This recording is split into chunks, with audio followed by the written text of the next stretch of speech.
There are a couple of blind spots that financial advisors have that we've identified that we're going to fix in the next 12 months. I'm going to talk about several issues here. All of them are blind spots for, I'm going to call it 99.9% of financial advisors, enough to become a liability because we lack understanding and knowledge in these areas. I'm going to work on this channel to fix that. And of course, with our clients that work with us, we're going to declare war on that. So, what am I talking about? For one thing, there are two specific risks that are facing our ideal clients and facing all clients, frankly, that are not often talked about. Different advisors have various levels of understanding on this issue, but the two issues I'm talking about are longevity and purchasing power. I have always considered for 40 years, these are the two biggest risks. We've done surveys on this among financial advisors in the past. I've seen other data on this topic. And these are not risks that most financial advisors spend a lot of time with in discussing with clients. But in my opinion, these are two of the biggest risks facing clients. If you're looking for ways to be radically different and better than other financial advisors in your community, this is one way. It's to focus on the true risks, the biggest risks, the risks that are most concerning as it relates to the financial future of clients. Let's take them one at a time. Longevity. Have you looked at the life expectancy tables lately? Like how long people are expected to live given modern medicine? I don't know about you, but when ideal clients come in, how do you handle that? Do you let the client pick the longevity? I have spoken with financial advisors who say, we ask the client, how long do you want us to project your money to run? Have you ever heard anything like this? But if the client says, oh, gee, my mom and dad died at, I'll be lucky to make it that far. I've smoked, I'm overweight. Maybe I'll make it to 85 or 89 or something like that. In other words, they pick some arbitrary method of just throwing a dart and deciding how long they're going to live. It would shock you if I told you the percentage of financial advisors who say, fine, we'll go with that. Here's the problem. The life expectancy tables have people living a lot longer than they think, a lot longer than most financial advisors realize. Said another way, I think the problem that we're dealing with is, are we as an industry of financial advisors helping clients create a comprehensive written lifetime financial strategy that by design is designed to run out of money before they die, which is what would happen if you put together, you hire a financial advisor, the financial advisor puts together a skilled document planning out the financial affairs, hitting all the client's goals, then the money is going to last them the rest of their lives as long as they die on the expected time. Okay, fine. So first principles, don't let the client pick the date. The second issue with the life expectancy tables is many financial advisors misunderstand the life expectancy table. Like you look up a male at age 67, it says the life expectancy is, I don't even know what it is, 70 or something, whatever it is. What a lot of financial advisors do not realize is that upon attaining that age, what the life expectancy table is saying, it goes back to the difference between the mean and the median age. Because if you run it again and you say, let's say a client achieves age 67, what age are they likely to live if we mean life expectancy as in not just 2% of that age group is going to die by the end of that year? What is the age at which most people will be dead? I always go with 80%, like 80 or 85%. If my memory serves me, a 67-year-old male who's achieved age 67, what's their life expectancy so that we are planning out their money to the point where there's only a 15% chance they'll live beyond that age, and there's an 80 to 85% chance they'll be dead by 111. Okay. So it's way out there. And that's my point. Plan for clients to live to the age at which most of them will actually be dead, according to the mortality tables. It's going to be a lot longer than I think most clients expect. Even if you run it as a second scenario, I would call it the likely scenario. At least you're doing your duty to run things out in as realistic a way as you can. The second thing is purchasing power. So it's funny. I worked my early career in my 20s trying to identify what is the biggest risk, like facing an affluent client. When I was in my 20s, I was trying to figure out how wealthy people think and what do they worry about. It turns out what they worry about is different from what the actual risks facing them actually is. If you ask an affluent family, what do you think your biggest risk is? They might say, oh, I don't like risk. When I'm thinking of investments, I want something with a very high rate of investment return with a very low risk. We're conservative. We don't take risks. You're like, okay, let me get this straight. You want something that's going to bring what, 10, 12% per year with no risk? Did I get that right? So part of the conversation is just coming to an agreement and a realistic definition of what risk means. And there's all kinds of risks facing them. But the risk that is the greatest risk, in my opinion, to most of these clients is loss of purchasing power. I don't know if you figured this out. I figured this out right out of college, that the currency is broken. The money is broken in our country. If you go back a couple of generations in my family, my great grandfather was the governor of a state here in the US, governor of Arkansas. And they were very successful. He was born in 1855.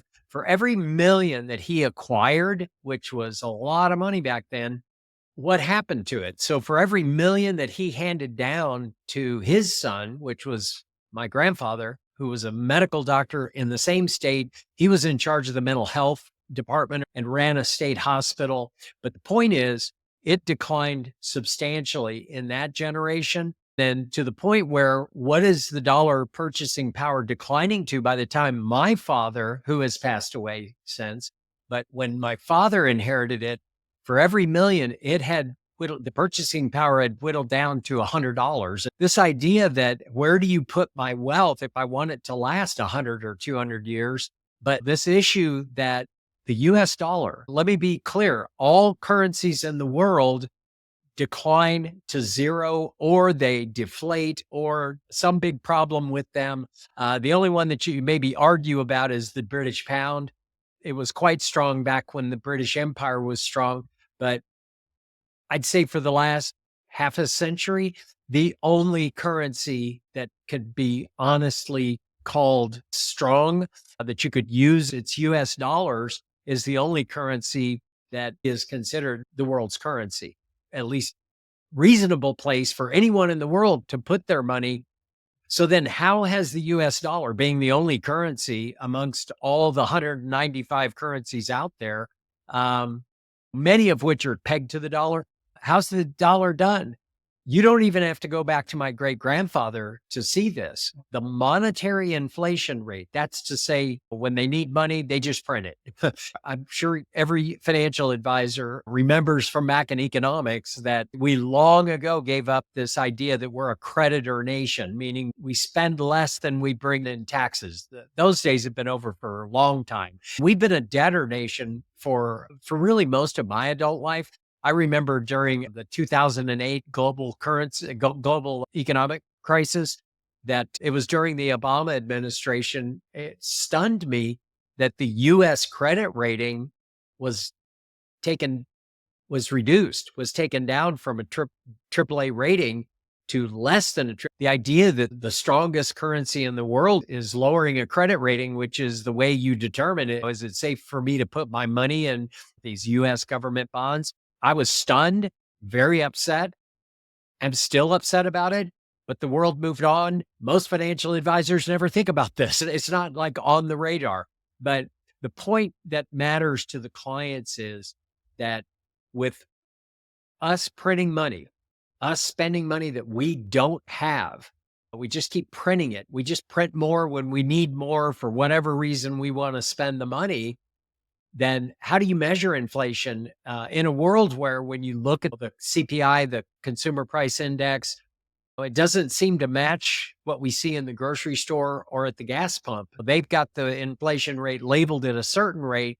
What we feel when we go into the grocery store is something quite different story. I would say from an economic standpoint, the way financial advisors should look at this, look at the inflating of the money supply. Like how much money are we printing beyond our means? And that can be measured. That rate is average 7%. So you can go back longer, but you go back 100 years, the money supply, the inflation rate, the money supply printing that has devalued the purchasing power of the dollar has been 7%. So what do you do with that? That means that over a 10-year period, your income needs to double every 10 years to just keep even with purchasing power. To buy the same basket of groceries that you did 10 years ago, you better have double the income than you had 10 years ago. When you look at that, the 7% annual inflation of money, that means that over the last 100 years, the dollar's purchasing power has declined 99.9. So even being the strongest currency in the world, the value of the dollar has declined over 99%. So this is a problem as a financial advisor. The question is, how do you escape this? What do you do if you don't do the dollar? In most of my career, there was only one asset class that consistently outpaced the cost of living and beat this, and it was equities. All right. And what's the problem with equities?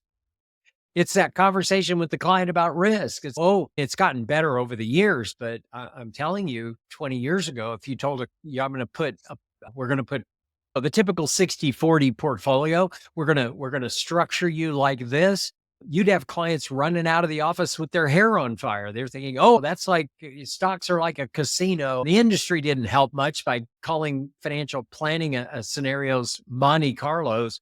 The point is, clients perceive risk in equities. We deal with the risk through diversification and other methods. So the question becomes, is there anything other than equities? Yes, there are asset classes, there are industries that are substantially outpacing that. As a matter of fact, there's an asset class that most financial advisors, I'm going to stick with my 99.9% number. I'm going to say 99.9% of financial advisors, if asked by a client, what do you know about Bitcoin? They would not have an understanding that would reach a skill level that could actually serve the client. I'm going to say 99.9% of advisors really know very little about Bitcoin, certainly not enough to help a client navigate that world. What does that mean? Okay. If 99.9% of financial advisors don't know about an asset class that's uncorrelated to stocks, which is what we've always said we're looking for, something not correlated with equities, I would say 99.9% of financial advisors don't know enough about Bitcoin to actually guide a client through that world. What does that leave us? That would be, if we did have that number, that means there's 500 or 600 advisors in the US currently that if 99.9 don't know, these are the ones who do know. So what does that mean? First of all, I think that's high. I don't think there's 500 or 600 financial advisors that have an extraordinary level of skill and experience enough with Bitcoin to help a client navigate that world. But even if it was true, let's say it's true. Let's say there's 600 financial advisors in the US that could skillfully help a client with this emerging asset class that's been outperforming equities 4 and 5 times greater returns than the equity markets, but at 4 to 5 times the volatility. So it's a risk versus return ratio, yet our industry don't know much about it. I'm going to fix that. We're going to be talking in this channel and with all our clients in the upcoming 12 months about Bitcoin. What's reasonable to expect from all these new things that are coming into our world And how does a financial advisor deploy or understand or skillfully navigate through these conversations with clients? I remember clients coming in 15 years ago telling me all the time, "So what's your view on gold?" Regardless of the answer to that, you better have an answer. It's like clients are testing us constantly. And if you're going to be radically different and better than other financial advisors, there are only 600 financial advisors, just to pick a number, currently skilled at this. The market is wide open for you. If you become the advisor that becomes the go-to person for any of these new technologies, Bitcoin is a money technology that has consistently defended against the decline in the purchasing power of the dollar. I know lots of people, it's been up and running as an operating network without fail for almost 15 years. It's a real thing. The US government holds Bitcoin. I think we can only keep our head in the sand for so long, but the point is it's a wide open market. There are a handful of topics, Bitcoin being one, AI being another. We're going to focus on, and if you will become highly skilled in these areas to the point where you're the go-to person in your community, that I'm just giving you things because I get questioned all the time. "Mark, what do you think I should do? If I want to have the reputation as being the best financial advisor in my community, this is something simple that you can do." I've heard it said that financial advisors and money managers will be the last to adopt Bitcoin. And it's because they're so good at money management, they don't stop to ask the fundamental question, what is money? Which is really the better question. I think the fact that financial advisors need to be able to answer that question for their ideal client, this is a topic area that's been left to be a blind spot for long enough, to the point where, as a fiduciary, it's become a liability that not knowing or caring or turning an eye towards an asset class that has performed as it has, it will become a liability at some point. The fact that you don't know about these things. I heard a client, a previous client, and he said, there will come a day where the fact that you don't own any Bitcoin is going to be a big liability for that advisor. I took that to heart. I thought a lot about that. Bitcoin is a solid asset class. The IRS believes that. Were you aware that 10 years ago, the IRS dubbed Bitcoin as a digital asset for tax purposes? So it's acknowledged by the US government. It's being held by the US Treasury. So we're going to fix this problem, and I'm going to help you do it. This is going to raise your level of expertise on your journey to becoming the only game in town. I hope this was helpful.